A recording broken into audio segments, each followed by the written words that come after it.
On the morning of September 13, 2025, a tragic accident occurred in Hanoi, Vietnam, involving a truck and an electric motorbike. The accident resulted in the death of a 15-year-old girl. The driver of the concrete mixer truck has been arrested after turning himself in. He confessed to intentionally dragging the victim on the road after the initial collision.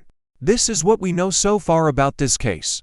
Around 9:20 a.m. on September 13, 2025, a fatal traffic accident took place between a concrete mixer truck and an electric motorbike at the undercarriage of Vien Nguyen Bridge in Lam Sn Village, Pha Giang Ward, Hanoi. The accident caused serious injuries to Nguyen Hao Han, born in 2010, 15 years old, who was in control of the electric motorbike. Witnesses rushed her to the emergency room at Beseech Mai Hospital, where she later died. Witnesses at the scene stated that she was almost turned into halves.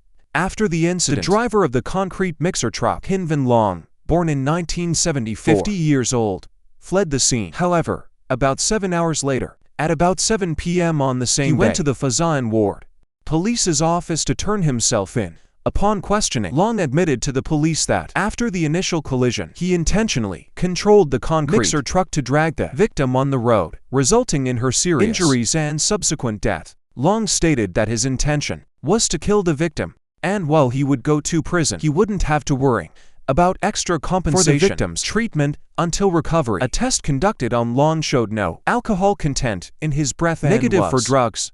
In a statement, the Hanoi police said, Long's criminal acts are ruthless and inhumane, despicable motives. Lieutenant General Nguyen Thanh Ton, the director of the Hanoi Police, has directed the units to quickly consolidate the records and strictly handle the incident as prescribed. While making an example of the incident, on September 14, the Hanoi Police Department has temporarily detained Long to investigate for the crime of murder. Han's funeral took place on September 14 from the day Han died. Her parents collapsed quietly in pain and could not respond to the visits and encouragement of their neighbors. After the funeral, her grandmother, Han Ngo, 77 years old, sat dully by the frame of her granddaughter. Her voice trembled as she recalled the morning of September 13. I was dumbfounded.